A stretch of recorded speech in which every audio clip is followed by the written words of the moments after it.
wabarakatuh. Saya Nilu Sintia Wulandari dari kelas 11 IPA 6. Assalamualaikum warahmatullahi wabarakatuh. Perkenalkan, nama saya Andi Fatur Rahman dari kelas 11 IPA 6. Saya dari kelompok 2. Assalamualaikum warahmatullahi wabarakatuh. Perkenalkan, nama saya Muhammad Febriansyah Darmawan. Saya dari kelompok 2 PKN kelas 11-6. Ya, Assalamualaikum warahmatullahi wabarakatuh. Nama saya Salamiran Masyam. Perkenalkan, nama saya Ratna Dianti dari kelas 11 IPA 6.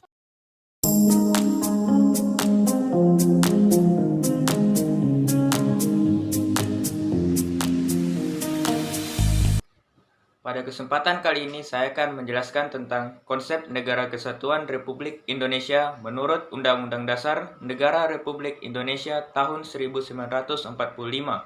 Kita perlu mengetahui konsep Negara Kesatuan Republik Indonesia agar dapat mempertegas identitas negara Indonesia.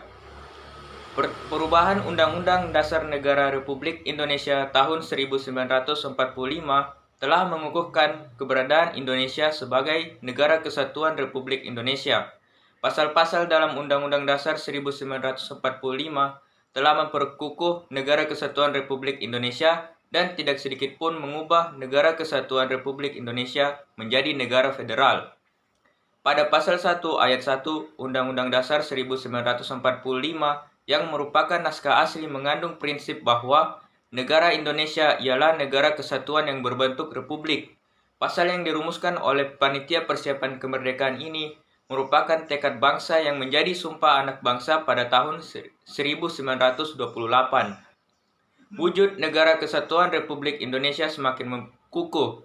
Setelah dilakukan perubahan Undang-Undang Dasar 1945, perubahan tersebut dimulai dengan adanya Majelis Permusyawaratan Rakyat yang salah satunya tidak mengubah pembukaan Undang-Undang Dasar 1945 dan menetapkan bentuk Negara Kesatuan Republik Indonesia sebagai bentuk final. Kesepakatan untuk mempertahankan bentuk negara kesatuan yang didasari pertimbangan bahwa bentuk negara kesatuan adalah bentuk yang ditetapkan sejak awal berdirinya negara Indonesia, dan alasan lainnya bahwa bentuk negara kesatuan dipandang sangat tepat untuk mewadahi ide untuk mempersatukan sebuah bangsa yang majemuk ditinjau dari latar belakangnya atau dasar pemikirannya.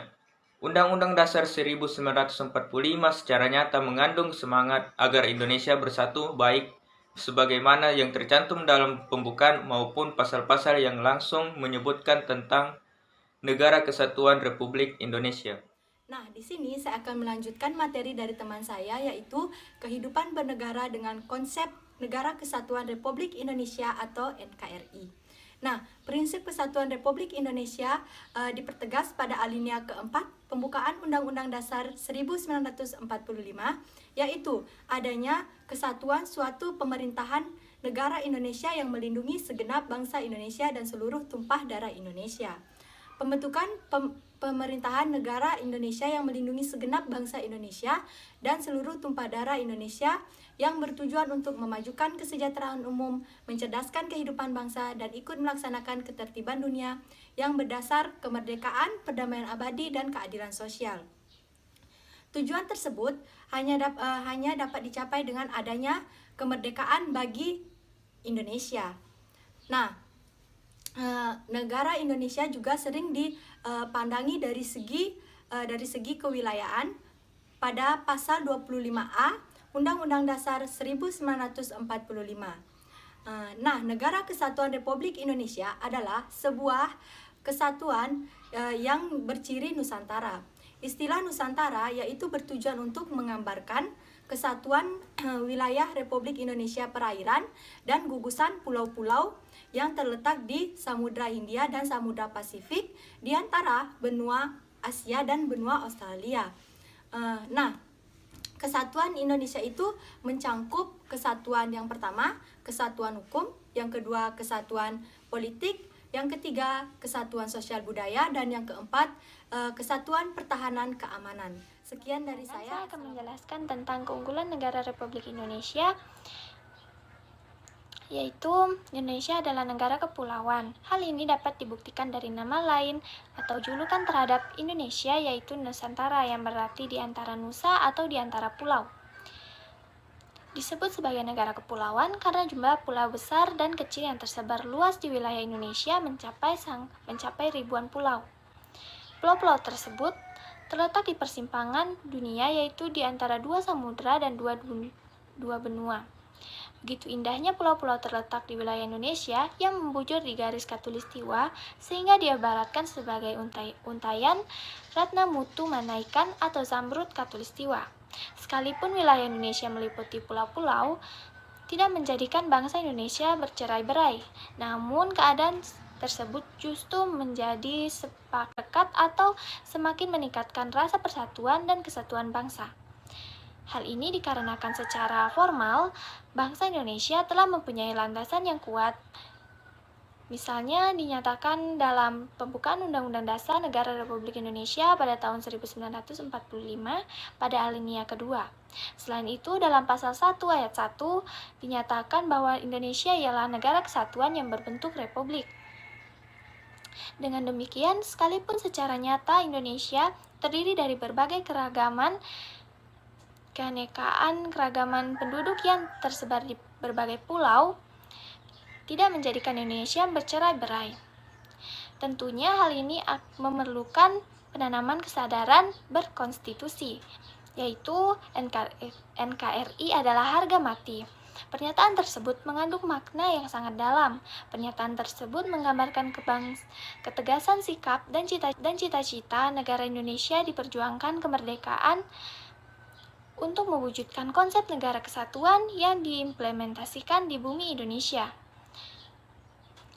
Untuk mewujudkan hal tersebut, yang telah dilakukan para pahlawan mulai dari pengorbanan waktu, tenaga, bahkan nyawa, hal ini dilakukan karena mereka mempunyai semangat kebangsaan. Semangat itulah yang harus kita jaga dan selalu mewarnai setiap perilaku kita. Negara Indonesia memiliki berbagai keunggulan. Keunggulan tersebut menurut Dadan Sundawa diantaranya sebagai berikut. Yang pertama, jumlah dan potensi penduduknya yang cukup besar, yaitu menempati urutan keempat di dunia setelah RRC, India, dan Amerika Serikat. Yang kedua, memiliki keanekaragaman dalam berbagai aspek kehidupan sosial budaya, seperti adat istiadat, bahasa, agama, kesenian, dan sebagainya.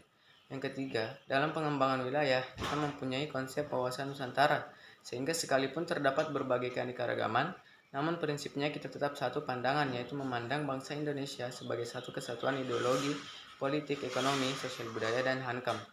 Yang keempat, semangat dan sumpah pemuda yang selalu merasuki jiwa dan kalbu bangsa Indonesia. Yang kelima, memiliki tata krama atau kerama tamahan. Yang keenam, meletak wilayahnya yang amat strategis. Yang ketujuh, keindahan alam Indonesia yang tidak diragukan lagi. Dan yang ke-8, salah satu keajaiban dunia juga ada di Indonesia, yaitu Candi Borobudur. Dan ke-9, wilayahnya yang sangat luas, serta yang ke-10, tanahnya amat subur dan kaya akan sumber daya alam.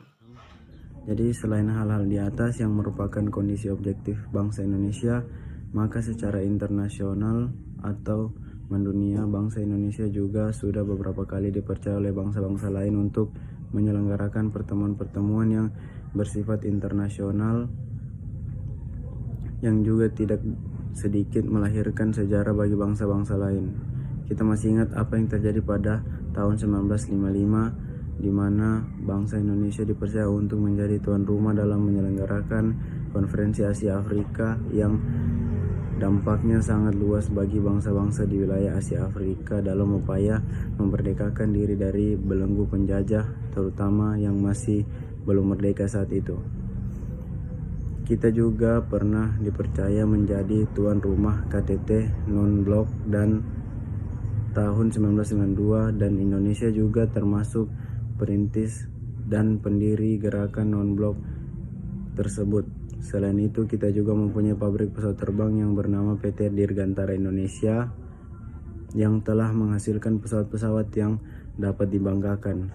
Selain bukti rasa cinta dan banggas yang sangat mendalam terhadap wilayah tanah air, banyak di antara seniman kita yang merefleksikannya dalam bentuk syair maupun lagu. Ada yang berjudul Rayuan Pulau Kelapa yang diciptakan Ismail Marzuki. Ada juga beberapa karya Plus yang diberi judul Nusantara dan Kolam Susu yang menggambarkan betapa indah dan suburnya keadaan alam Indonesia. Kesemuanya itu sudah barang tentu merupakan alasan yang sangat objektif untuk menjadikan kita merasa bangga sebagai bangsa Indonesia. Perasaan bangga sebagai bangsa Indonesia sudah barang tentu bukan hanya sekedar slogan belaka, akan tetapi harus dibuktikan dengan karya-karya nyata, baik dalam bentuk partisipasi, dalam bentuk pembangunan maupun dalam bentuk karya-karya yang dihasilkan. Terima kasih.